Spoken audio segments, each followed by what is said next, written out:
Assalamualaikum warahmatullahi wabarakatuh. Perkenalkan, nama saya Venusa Utami Asri dari Prodi Sistem Informasi. Mengenai alpha dan beta testing, pengertiannya yaitu alpha testing yang pertama adalah tahapan atau proses pengecekan atau pengujian pertama di mana dalam proses tersebut aplikasi sudah jadi dengan fiturnya yang lengkap. Pengujian dan pengecekan yang dilakukan bertujuan untuk melihat apakah ada bug atau kerusakan pada aplikasi yang nantinya berpotensi menjadi crash atau error.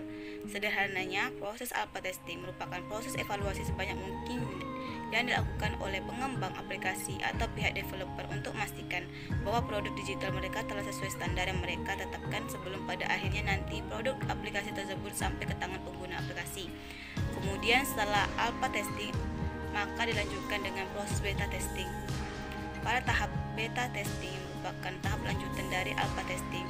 Proses ini merupakan keputusan bahwa sebuah produk digital atau aplikasi sudah layak digunakan untuk para pengguna.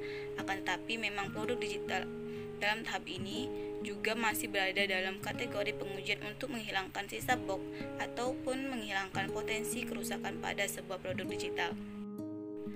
Perbedaan antara alpha dan beta testing. Yang pertama itu pada proses evaluasinya. Pada tahap alpha testing, evaluasi dilakukan sebelum produk digital tersebut didistribusikan atau sebelum produk digital tersebut sampai ke tangan pengguna. Sementara itu dalam beta testing, produk digital yang diuji atau dievaluasi sudah didistribusikan dan sudah sampai ke tangan pengguna. Kemudian perbedaan dari alpha dan beta testing selanjutnya adalah pada pihak yang mengevaluasinya.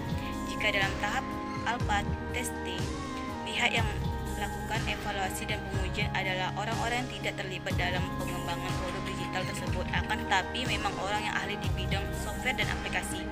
Selain itu, saat melakukan proses evaluasi, mereka juga diberikan formulir resmi evaluasi yang akan dilakukan untuk digunakan menilai produk digital tersebut. Sementara itu, pada proses beta testing, pihak yang melakukan evaluasi adalah pengguna produk digital tersebut.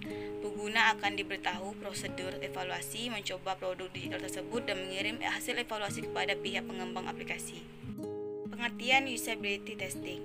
Usability testing adalah metode yang digunakan untuk mengevaluasi user experience dari sebuah produk, baik itu di website maupun aplikasi. Nah, orang yang bertanggung jawab atas proses ini adalah user researcher.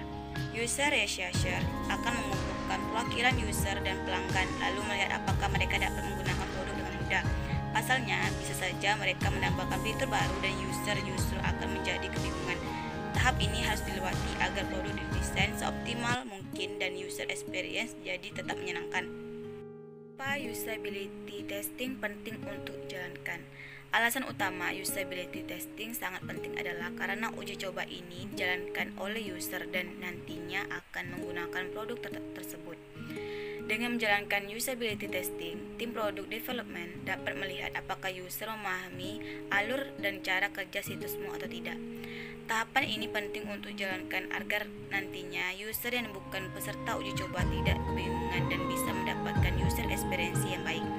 Metode usability testing apapun digunakan, data yang ada akan dikumpulkan dan menentukan permasalahannya apa yang ada. Setelah data terkumpul, permasalahan yang mungkin mengganggu user experience akan diperbaiki berdasarkan prioritasnya.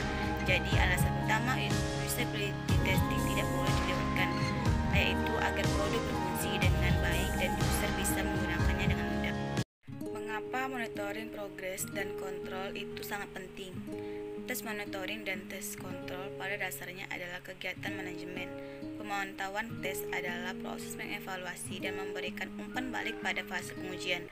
Pengendalian tes adalah kegiatan memandu atau mengambil tindakan korektif berdasarkan beberapa metrik atau informasi untuk meningkatkan efisien dan kualitas. Kontrol tes melibatkan membimbing dan mengambil aktivitas tindakan korektif berdasarkan hasil pemantauan tes.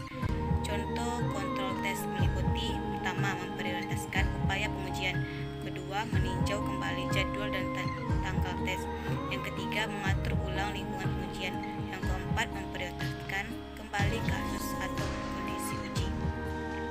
Hanya itu pemahaman saya mengenai monitoring. Kurang lebihnya saya mohon maaf. Assalamualaikum warahmatullahi wabarakatuh.